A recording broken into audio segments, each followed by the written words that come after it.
everybody? Welcome to another installment of BrickWall Reviews. This month is our Black Excellence Month, so you already know. You see me.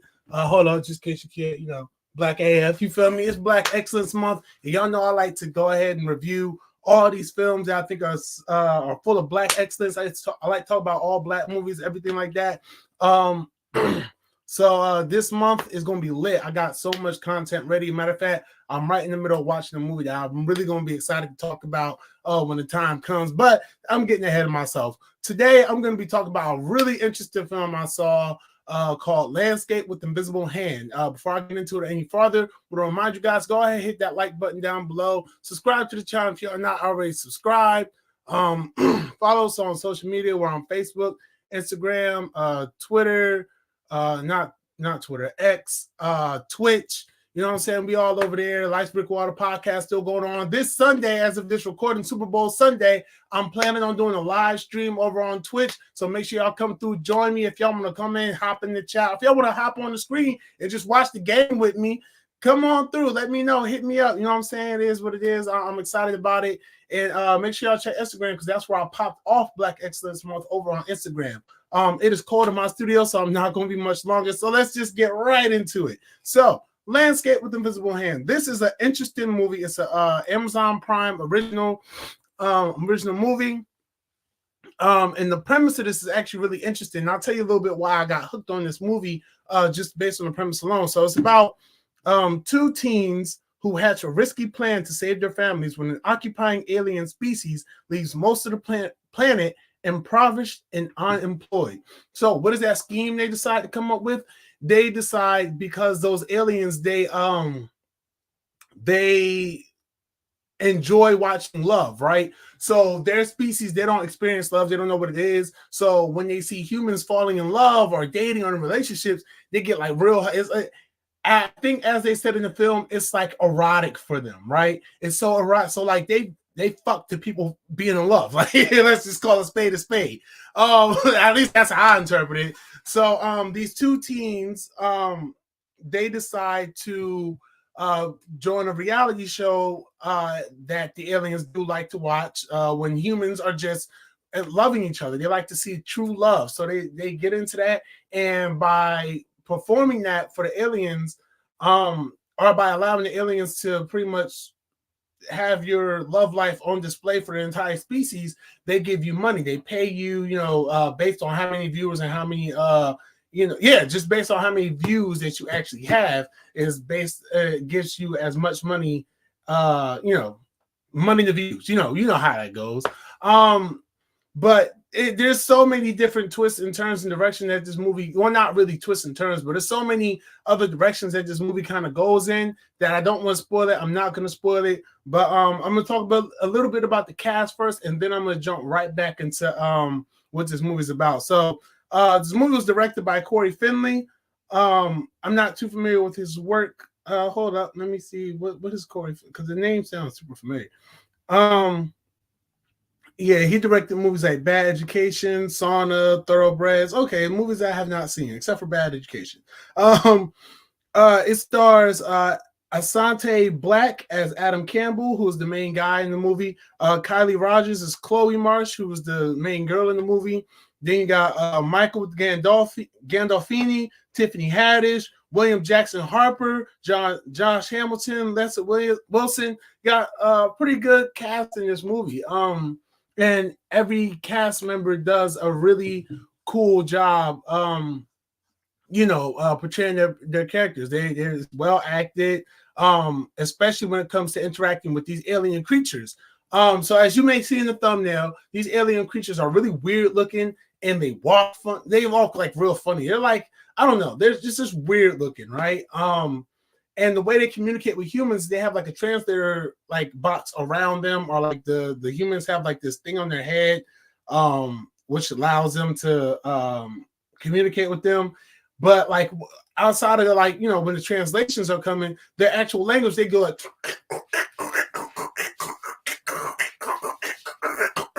that's how they like talk to each other, but they're doing that, and it's like, how are you doing today? The whole time they sounded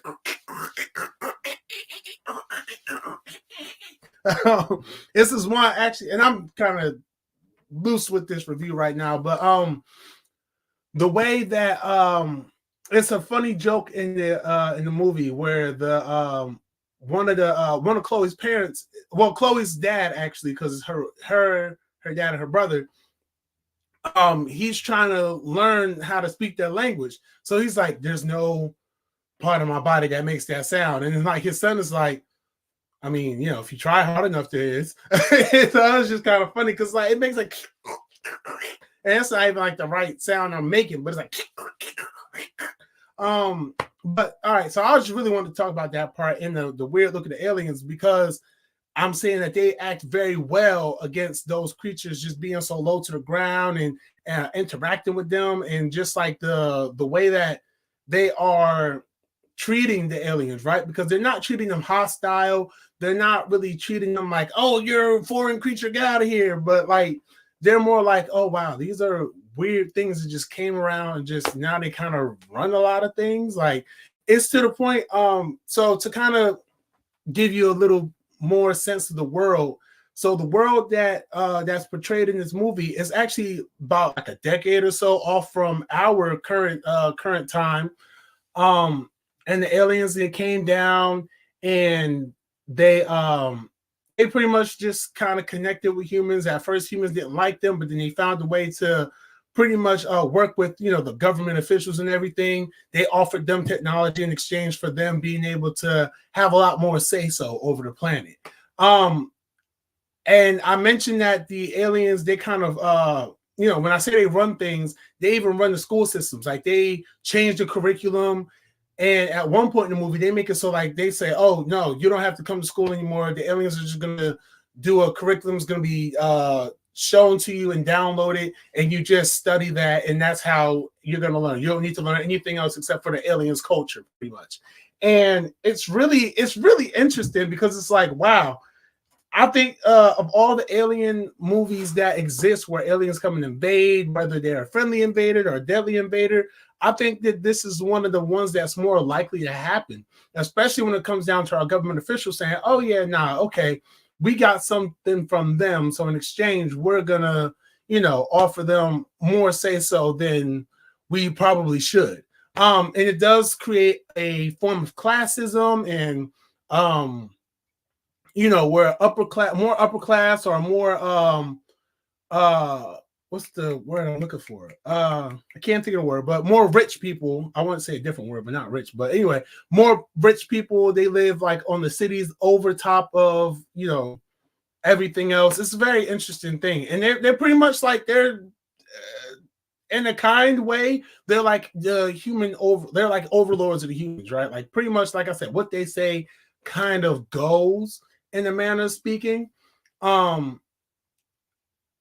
Yeah, the world building, essentially, it's a lot to it, but it's not like confusing or complicated. But it's very interesting to see, like, you know, hey, this is the closest, to me at least, this is the closest that it will be to an actual alien invasion. I think that this is what it would be like. And it's very interesting to watch. And there's a lot of things that go into it that play a really big part into the movie. So I'll let you guys watch that on your own. But yeah, it's really interesting. Like I said, the world that they build out and how you kind of see different characters just trying to get by. You know, just trying to get by. You know, it's nothing drastic. Our main character, I want to talk about him. He's a what did I say his name was? Y'all know I don't remember. Adam. So Adam is he's an artist, right? You see that from the beginning of the movie. He's an artist. He does a lot of murals, a lot of paintings. He's done it all his life. There's an interesting plot point with that, in terms of how he forges a different type of relationship with the aliens, because during this movie, when Adam and I forgot her name, I was about to say Eve. When Adam and Chloe, when they get into their relationship, Chloe's having money problems. You know, her family is kind of like poor, and they kind of don't really have a place to live. So Adam's like, "Oh, you guys can come stay with us." Da da da. So you know, they end up staying, and you know, Chloe and Adam, they end up liking each other. And Adam was just like, "Man, I wish I could help you guys out with your money problems." And Chloe's like, "Actually, you can. Let's do this dating thing. The aliens love to watch it. We'll get money for it. That, you know, all that other good stuff."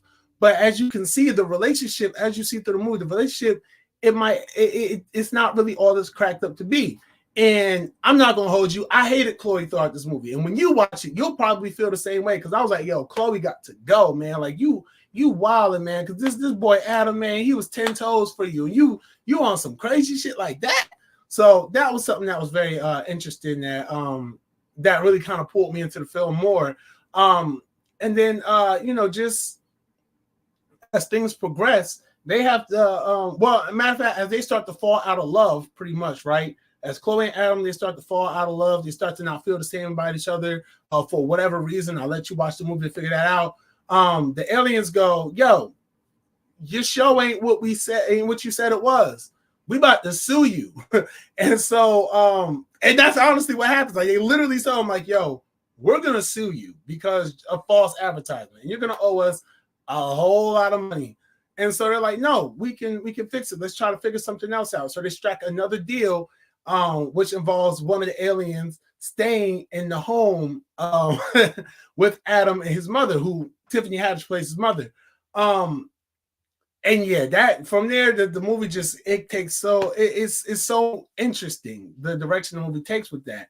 I won't spoil it here because I think that's a very interesting part of itself. But it's at its core, this movie does a lot of making you think. Well, at least for me, it did. It made me think, like, what are the lengths I'll go to for some type of financial stability. That's crazy. I said it like that. Stability.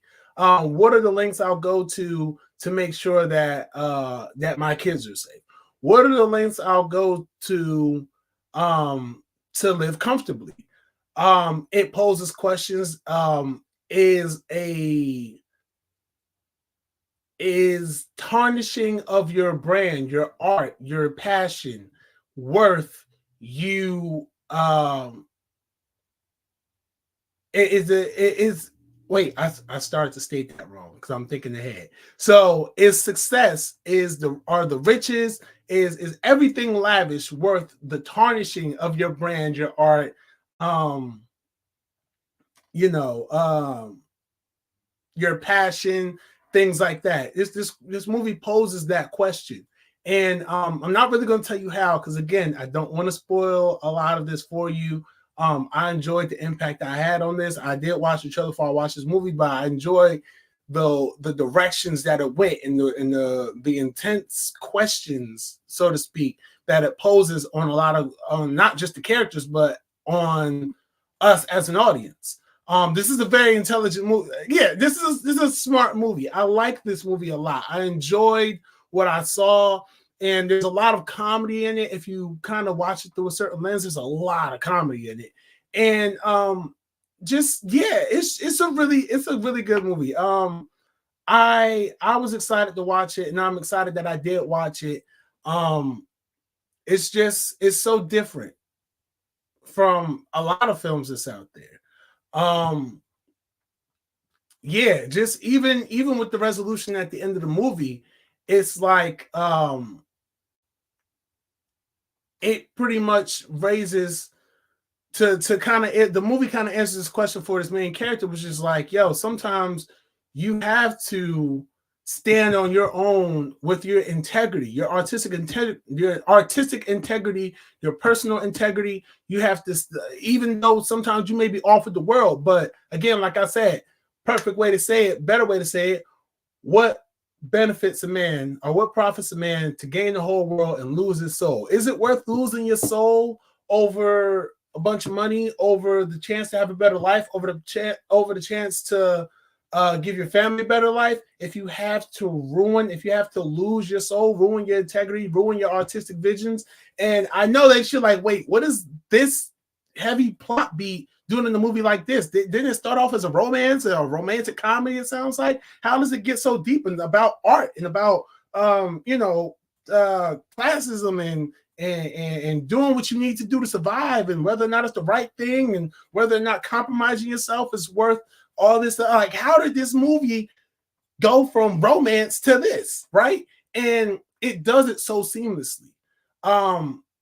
that's one of the things that makes it great. When a movie is presented to you one way, but then it gives you so many different layers that it's like, wow, this isn't just one basic premise, because it could have been what you see in the trailer could have really just been what the entire movie was. What I explained to you could have been what the movie was. Hey, they got to find a way to keep their views going and show that they're in love or get back in love with each other. Maybe they find a way to navigate through their relationship. And it's like, no, it doesn't do that. It does something completely different. It's like, I like when movies do that, when it gives you something to reel you in, and then it just gives you something in a good way. Now it gives you something different, because we have that happen in a bad way, but this happens in a good way in this movie.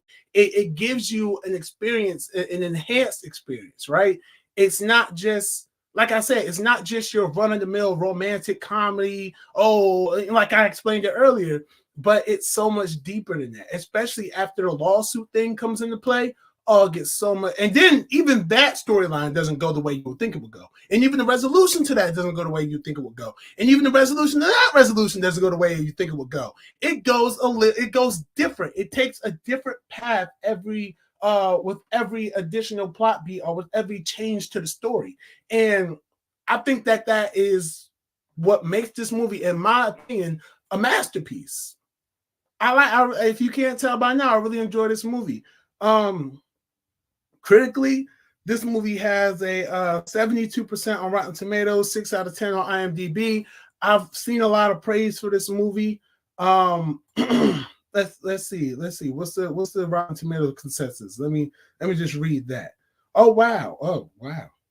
Okay, so ambitious and unpredictable, Landscape with Invisible Hand struggles to get some of his ideas across, but remains a bold blend of sci-fi and social commentary. And I could not agree more. It definitely it's very, I think it's very good. It's a very good movie. But as for my rating, I'm giving this a 5 out of 5. I really did I enjoyed this movie a whole lot. It's a little lengthy. It feels lengthy, but it's not really lengthy, because this movie sits in at about an hour or 45 minutes. Maybe because I watched it over the course of 2 days, it probably felt a little longer, but then I did kind of a full watch through. Or no, I picked it up. Yeah, no, I picked it up where I left off from the first viewing, and it still did kind of feel a little long.